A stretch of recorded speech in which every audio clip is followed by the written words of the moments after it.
Hello class, good afternoon. So today, our topic is managing actions and reactions. So how do you manage your reactions if someone bullies you? How you manage your reactions if someone hurt your feelings? So let's talk about it. So the first one is social anxiety.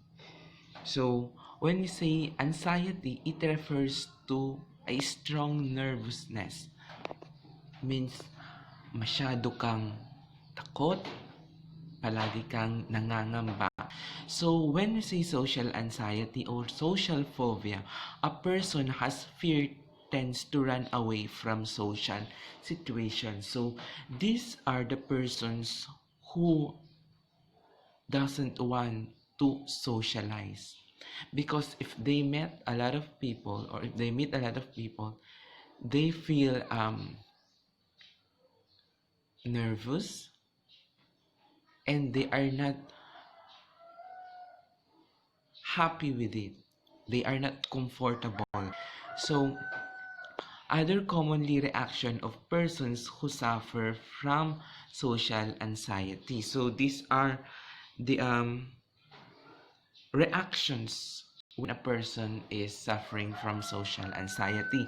First is afraid to talk on the phone, even though they do not see the person personally, or they do not have, or they do not do video call. They is still afraid to talk.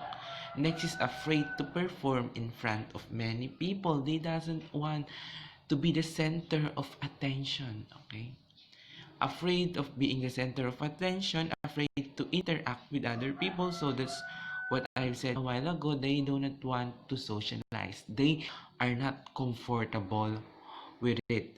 And effects of social anxiety. So what happened to a person that has social anxiety? First is poor social skills, because he's afraid of talking to other people. Low self-esteem. So he or she always think that she cannot do it. She doesn't have the confidence. Negative self-talk. Okay? Always self-pity. Mood swings. So when you say mood swings, these are the times that children may experience quick change in their moods while they are doing several activities. For example, she's very happy, then suddenly she feels sad. Okay, she's easily get angry with other people. So there are two scenarios when mood swings are very common in children's life: when they develop independence and before their puberty due to hormonal changes. So the brain is the first part of the body to be affected during mood swing. So mood swing, pabago-bago siya ng mood. So effects of mood swing. So display sad and happy feelings, just like what I've said a while ago. Sleep disturbance. So you cannot sleep properly.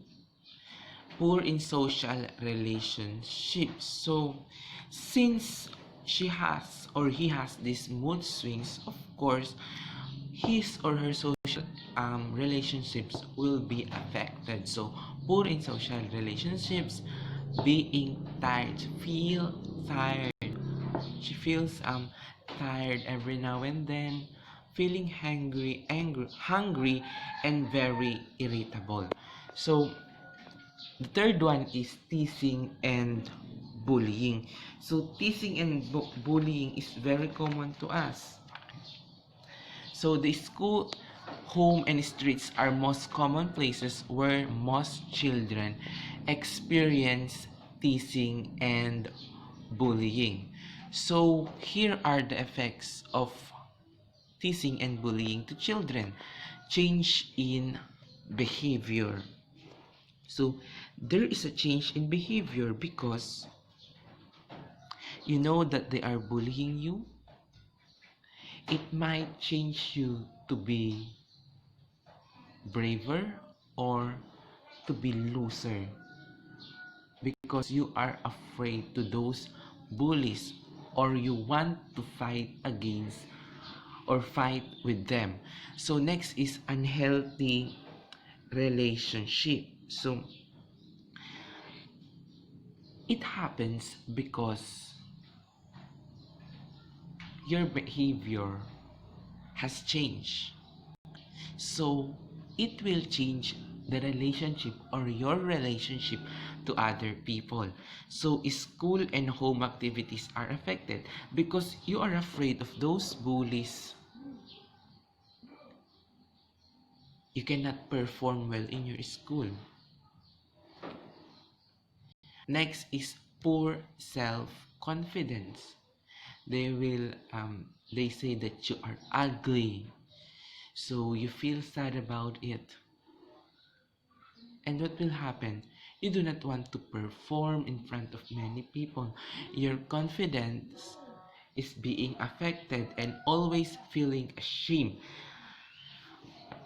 Shame. So these are the effects of teasing and bullying. So what to do when someone bullying you? It's better not to respond to the teaser. So it feels that no one is looking at you. Never mind them.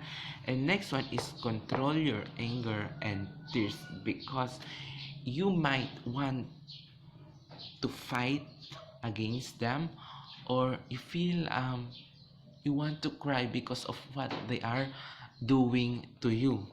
So you have to control that one. The next is cyberbullying. So cyberbullying happens when you are exposed to social media or gadgets. It happens when somebody threatens and embarrasses you using electronic communications.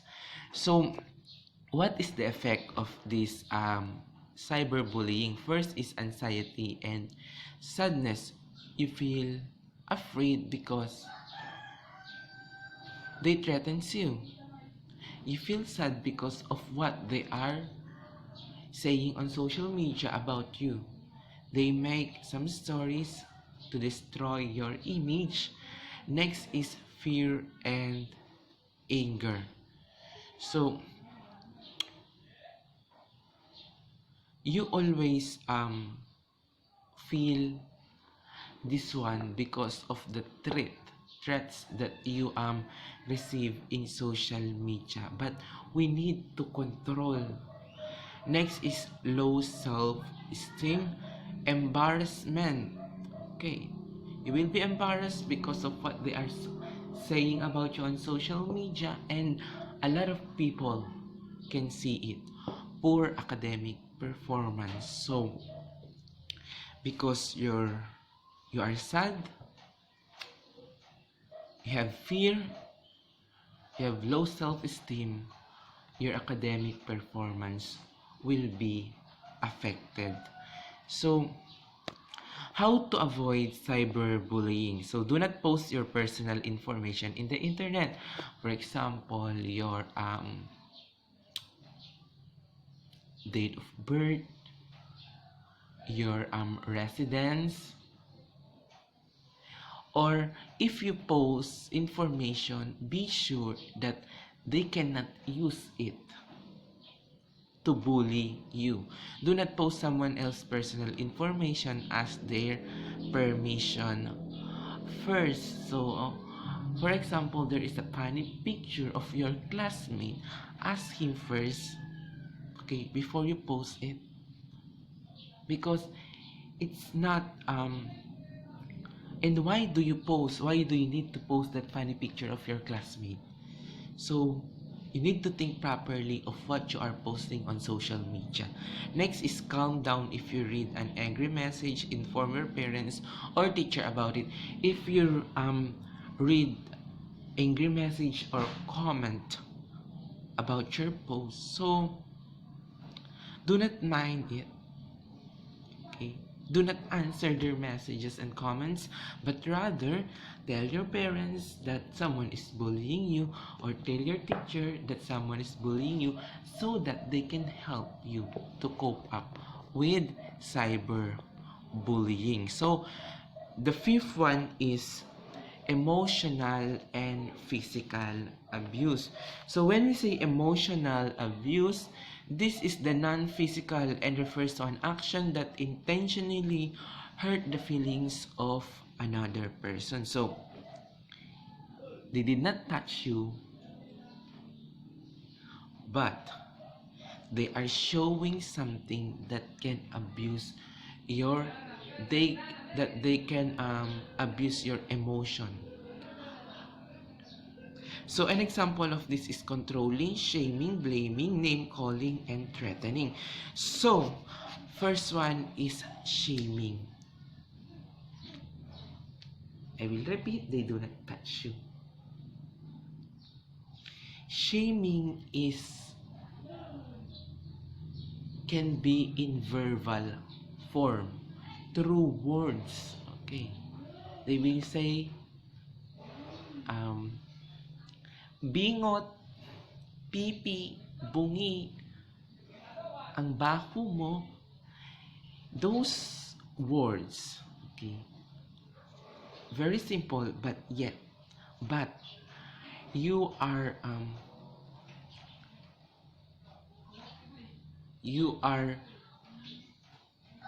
abusing someone, okay, because it hurts, or the feelings of that person will be affected because of what you are saying to him or her. And these are the effects of emotional abuse: poor self-esteem, always angry, poor performance in school activities, and lack of confidence. Then now let's proceed to physical abuse. So when we say physical abuse, there is a physical contact. So it is an injury that leaves a mark on any parts of the body. So they are punching you, kicking. So these are the effects of physical abuse. Again, is low self-esteem, depression and sadness, physical injury, inability to express feelings because you are afraid. Then poor communication skills, poor social skills, and difficulty in eating and sleeping because you keep on thinking the physical abuse. Okay? The abusive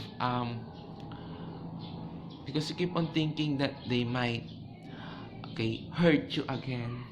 They might kick or punch you anytime. So in continuation for this, read other stressful situations on page 278 and 279.